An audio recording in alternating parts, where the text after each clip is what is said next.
Hello one, my name is Digvijay. Welcome to Bollywood Premi. दोस्तों, एक Marathi film release हुई है जिसका नाम है मनाचे श्लोक। तर आम्ही दोघांनी जाऊन हा बघितला आहे चित्रपट। Yes sir. Starring Mrinmayee Deshpande. Yes. और कौन है स्टार कास्ट में? राहुल पेटे। हाँ, यस, ये दो ही है अभी तो ये दो है। और ये मृण्मयी की डेब्यू डायरेक्शन है। करेक्ट। इसके पहले वो एक्टिंग बहुत करते हुए आई है। तो हमारा मराठी माणूस समृद्ध है हमारे साथ में। स्वागत है ऑन बॉलीवूड प्रेमी। Thank you thank you. Yes. नमस्कार नमस्कार। तर खूप ऑर्गॅनिक डिस्कशन करणार आहे आम्ही की हा चित्रपट आम्हाला कसा वाटला आहे। सुरुवात आम्ही आमच्या मराठी माणूसकडूनच करूया। कसा आहे चित्रपट?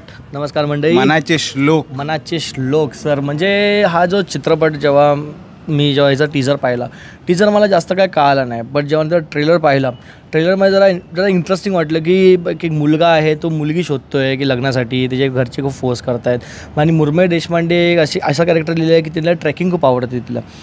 मग या दोघांमध्ये काय गोष्टीमध्ये कॉन्फ्लिक्ट असतात की काय गोष्टी म्हणजे त्या दोघं जण जेव्हा लग्न करतात, पण लग्न का करायचं आहे, कशासाठी की नाही करतात, त्यासाठी तुम्हाला जाऊन हा चित्रपटच बघावा त्यासाठी तर पिक्चर बघावा लागेल की शेवटी लग्न होतं की नाही होत ते, आणि त्याच्या मागचं काय कारण आहे, त्यांच्या दोघांचे किती मनाचे त्यांचे श्लोक किती जुळतात, किती त्यांचे दोघांची वाईब एक फिलिंग्स कशी मॅच होतात कसे नाही होत, यासाठी तुम्हाला चित्रपट बघावा लागणार। बघा, सगळ्यात आधी तर याचा टायटल त्यांनी खूपच विचार करून दिलाय। मनाचे श्लोक म्हणजे आपकी दिल की बातें वो जुड़ रही है, नहीं जुड़ रही है, उसका अर्थ होता है हिंदी में। और इस पिक्चर में मनाचे मतलब मनवा वो है एक्ट्रेस का नाम, और श्लोक है एक्टर का नाम है। तो वो बहुत ही सोच समझ के इन लोग ने टाइटल दिया है। हाँ जी सर। सो मला एवढं असं म्हणायचं आहे की जेव्हा हा चित्रपट जेव्हापासून ज्या ह्याच्यात ना त्या अँगलनी जेव्हा सुरुवात होतो, एक मॉलचा सिक्वेन्स आणि एक वॉशरूमचा सिक्वेन्स आहे, त्या वॉशरूमच्या सिक्वेन्समध्ये ते दोघंजण जेव्हा दोन ॲक्टर्स जेव्हा भेटतात, राहुल पेटे आणि दुसरा एक दुनियादारी नावाचा एक सिरियल आली होती तेव्हा झी मराठीवर, त्यातला तो ॲक्टर आहे, ते दोघंजण ऋषिकेश, जो त्या कॅरेक्टरचं नाव आहे ऋषिकेश, ते दोघंजण जेव्हा कुठलीही मुलगी बघायला जाते ते दोघंही ज्याला क्लॅश होतं, ते एकाच मुलीला जरा दोघंजण त्याच टायमिंगला भेटतात। त्यांनी दोघांनी एकाच ॲपवर नोंदणी केली असते आणि दोघं एकाच मुलीला बघायला एकत्र पोहोचतात। तो जो तो कॉमेडी एलिमेंट आहे ना, खूप खूप जोरदार आहे। मी तर बोलू ना, first half is very gripping, बहुत मजा आ गया भाई। फर्स्ट हाफ आमच्या मराठी माणसाला खूपच आवडलाय, पण मी तुम्हाला सांगेन मला काय वाटलंय की फर्स्ट 40 to 45 मिनिट्स सुपर्ब, म्हणजे पिक्चरची पेस पकडते, तुम्हाला हसवतं पण, तुम्हाला विचार पण करायला लावते की बाबा हा कॅरेक्टर एक्झॅक्टली काय हवं, काय आहे या कॅरेक्टरला, लग्न करायचंय नाही करायचंय, पोरी कशा शोधतोय।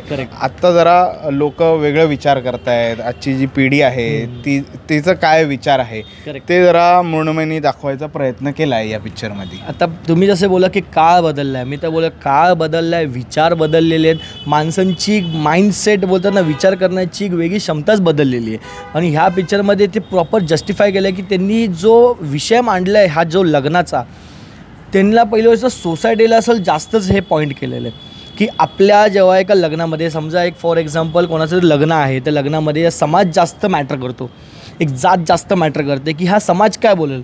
आता जेव्हा एक सीन आहे, त्याच एका सीनमध्ये जेव्हा मृण्मयी जेव्हा बोलते की तू मला समजू नाही शकत आहे, तू माझी फिलिंग्स, मग तू असं नको बोलूस की मी बोलते म्हणून तू ऐक, ती सांगायला ती इनडायरेक्टली त्याला सांगते की बघ हे समाज काय बोलते, ते आपल्याला काय हवंय ते आपल्याला दिसतंय, ते आपल्याला काय हवंय पण आपल्या परिवाराला दिसत नाही। कैरेक्टर का कहना है, एक्ट्रेस जो मृण्मयी है उसका कहना है पिक्चर में कि यार पब्लिक क्या सोचेगी, लोग क्या बोलेंगे, उस पे मत जा, तेरे को क्या लगता है वो कर। लेकिन जो हमारी पहले की जो जनरेशन है वो लोग ऐसा नहीं सोचते। वो भी उसने एंगल दिखाया है कि फैमिली वाले क्या सोच रहे हैं कि बाबा शादी एक ही बार होती है। शाहरुख ने भी डायलॉग दिया है, प्यार एक बार होता है, शादी एक बार होती है। तो अभी ये है conflict of opinion end conflict of thoughts. Correct. आता मी या चित्रपटाबद्दल, भले आपण ह्या स्टोरीबद्दल आम्ही थोडं तुम्हाला एक आयडियाज दिलेली आहे, पण ह्या टेक्निकल ॲस्पेक्टमध्ये बोलू ना सर, या पिक्चरमध्ये काय ठिकाणी ना VFX खूप चांगल्या प्रमाणे यूज केलं आहे, खूप चांगल्या प्रमाणे युटिलाइज खूप छान केलेलं आहे। जे पहिल्या डायरेक्शनमध्ये मृण्मयीने खूप छान अप्रतिम काम केलं, खूप अप्रतिम काम केलेलं है। टेरिफिक एक्ट्रेस यार, मजा आ गया, मतलब उसका काम देख के, जैसे मैंने बोला 40 to 45 मिनट मजा आ गया मेरे को। उसके बाद में एक सीन आता है जब दोनों मिलते हैं, एक शॉर्ट ट्रैक पे जाते हैं घर के नज़दीक में, वहाँ पे वो रनिंग वाला सीन, लेट्स रन, ये वो थोड़ा सा मेरे को मज़ा नहीं आया। वहाँ पे पिक्चर ड्रॉप होती है, लेकिन फिर वापस 10 मिनट बाद में इंटरवल जाने तक थोड़ी पिक्चर आपको पकड़ लेती है। तो जैसे जब मैं मिला भी मृण्मयी से तो मैंने बोला यार देख पिक्चर कैसे पब्लिक जो नॉर्मल पब्लिक जाती है वो दो ही चीज़ सोचती है कि मज़ा आया कि नहीं आया। तो मेरे को फर्स्ट हाफ मजा आया। येस, आता सेकंड हाफ बद्दल मी बोललो सर, सेकंड हाफमध्ये ना सर स्टार्टिंगचे सर एक 15-20 मिनटं आहे ना थोडंसं कमी वाटतं थोडं की काहीतरी हां म्हणजे एक ट्रॅकवर चालली आहे फिल्म पण तेवढं कन्व्हिन्सिंग नाही वाटत। पण जेव्हा त्या एकामेकांमध्ये जेव्हा ती मुर्मयी ते ज्याप्रमाणे ती प्रपोज करते त्याला, त्या प्रपोज अँगल खूप छान दाखवलं आहे। पण त्यानंतर जो पिक्चर उठला खूप डिफरंट अँगल आहे, तुम्ही बघा तो। पण तिथून जेव्हा पिक्चर उठायला जी सुरुवात होते ना आणि नंतर त्या दोघांची म्हणजे त्या दोघांमध्ये जेव्हा एक मिसअंडरस्टँडिंग होते, जेव्हा फॅमिली अँगल जेव्हा येतो ना तो खूप जबरदस्त आणि एंडपर्यंत तुम्हाला विचार करायला भाग पडेल की बाबा हां की नक्की हे झालं काय। आपण काहीतरी वेगळा विचार करतो पण त्या मुर्मयीने ना हे फक्त आपल्या ऑडियन्समध्ये विचार करा की तुम्ही काय विचार करता या गोष्टीबद्दल। पण मी एवढंच बोलेल ना की बघा आपण सिनेमा बघायला जातो ना एक एंटरटेनमेंट आणि या गोष्टीसाठी आपण पर्पजसाठी आपण जातो, मग विचार करायला जात नाही बिकॉज आपण एवढ्या दुनियामध्ये विचार करतो। पण या डायरेक्टरनी आहे ना एंडमध्ये विचार करना भागच पाडलेला है। सेकेंड हाफ जब चालू होता है तो हम लोगों को लगता है कि यार अभी फर्स्ट हाफ खत्म हुआ, प्रेडिक्टेबल स्टोरी रहेगी कि ये लोग दोनों मिलेंगे, प्यार होगा, एक ट्रैक पे जाएंगे और फिर शादी तय हो जाएगी। लेकिन उसमें भी मृण्मयी ने ना थोड़ा सा स्क्रीन प्ले बदलला आहे, थोडा अजून एंटरटेन, थोडा कॉमेडी फॅक्टर, फॅमिलीला घेऊन येऊन तो एक गोळ्या म्हणून मुलगा आहे त्याला ठेवलंय, मग त्याची आजीचा एक कॅरेक्टर क्रिएट केला आहे, त्याचे वडील आहे ना कॅरेक्टर्स खूप चांगले लिहिले आहेत म्हणून आहे ना तो सेकंड हाफ पण आहे ना हळूहळू कॅच करत जातो। पण तुम्हाला माहिती आहे की शेवटी काय होणार आहे, पण शेवटी पण थोडासा ट्विस्ट दिलाय आणि तिकडे मृण्मयीने स्वतःचे थॉट्स थोडेसे थोपायचे प्रयत्न केले पब्लिकवर की लग्न करायची गरज आहे की नाही आहे, हा ना। पण आता जनतावर आहे, जनता जेव्हा पिक्चर बघून बाहेर निघेल तर तुम्ही डिसाईड करा की तिने जे दाखवलंय आणि तिचं जे म्हणणं आहे की आजची जी पिढी आहे, आजची जी जनरेशन आहे तिचे थॉट्स थोडेसे मॅच करायचे प्रयत्न केलेत मृण्मयीने।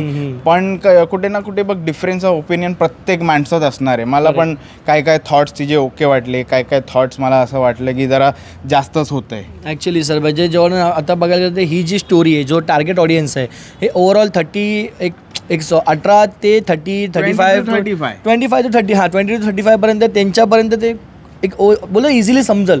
पण आफ्टर 40 म्हणजे त्यांचे थोडे मिक्स रिॲक्शन असेल की डायजेस्ट नाही करू शकत, त्यांचे विचार वेगळे असणार। कारण काय की हे असं का दाखवलं आहे, आपल्याला विचार करणार का ही जी जनरेशन आहे, ही जेनझीज जनरेशन आहे, हे असं करू शकतात का, असं नाही होणार। त्यासाठी मी तर बोलेल ना ते film is good to watch, बहुत मजा आ गया क्योंकि एंटरटेन आहे हमारे मराठी माणूसने त्यांनी वर्डिक दिलाय film is good to watch. मला पण पिक्चर आवडला बट मोस्टली मला फर्स्ट हाफ खूप आवडला, सेकंड हाफ थोडासा ओके चलो चलेगा म्हणून। हां पण शेवटी एक फिल्म मेकरचं हे असतं की तुम्ही यांना विचारच सोडू नका, तुम्ही काय अंधाधुन नाही बनवते की तुम्ही विचारच सोडताय की अंधा था की नाही था, तुम्ही एक म्हणजे सोसायटीला काय मेसेज देताय ना ते क्लिअरली द्या ॲक्च्युली यू शुड और यू शुड नॉट कर। ॲक्च्युली बघायला ना ही फिल्म ॲक्च्युली प्रॉपर कमर्शियल पण नाही आहे सर। कमर्शियली असतं ना मारधाड आयटम नंबर वगैरे असं मग काही नाही आहे सर। पण मी थोडा कमर्शियली व्हॅल्यू होता, कॅरेक्टर्स खूप होते, कॉमेडी खूप होती, छान बेहतरीन कॉमेडी आहे पिक्चर। पण मी एक बोलू ना एक स्पेशल मेन्शन आहे गोळ्या, तो गोळ्याने ना तो सेकंड हाफ मध्ये तो पत्रिका लिहिताना जो सीन बघा मस्त लिहिलेला होतो भाई, एकदम म्हणजे चांगलं प्रेझेंट केलं त्या व्यक्तीने। इसमें एक एंगल तिचा बेस्ट फ्रेंडचा पण टाकलाय। तर बेस्ट फ्रेंड आजकल तो देखते ही है हम लोग कि इसकी कोई गर्लफ्रेंड रहेगी, उसका बेस्ट फ्रेंड रहता है, वो उसके घर पे जाती है। अब कितना क्लोज होना चाहिए एक बेस्ट फ्रेंड वो तो एक लड़के ने डिसाइड करना चाहिए, है ना।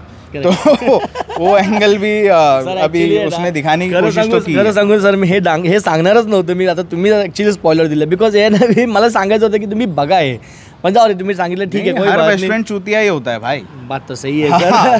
तो इससे भी है ना इसने थोड़ा सा एक एंगल डालना चाहिए था बेस्ट फ्रेंड के साथ में, नाक वाक तोड़ रहा है उसका, फिर बाद में दोस्ती हो रही है, फिर बोल रहा है कि हाँ इतना क्लोज मत रहे कि गांडू उसको घर पे बुला रहा है सोने के लिए, ऐसा कुछ होना चाहिए थोड़ा सा कम ती विचारते पण लिटिल बिट कमर्शियल कामून ॲक्च्युली तो एक ॲक्च्युली तुम्ही बोलत बरोबर आहे। त्यात एक सीनमध्ये मुर्मयी जेव्हा त्या राहुलला विचारते की मी ह्याच्या घरी जाऊ का झोपायला, तुझी परमिशन मी वो मागते बेचारा म्हणून. बहुत इंट्रोवर्ट दिखा है और ये इसको बहुत ज्यादा एक्सट्रीम एक्सट्रोवर्ट दिखा है, लेकिन ये होती नहीं है एक्सट्रोवर्ट, दिखाने की कोशिश करती है दुनिया को कि मैं एक्सट्रोवर्ट हूँ.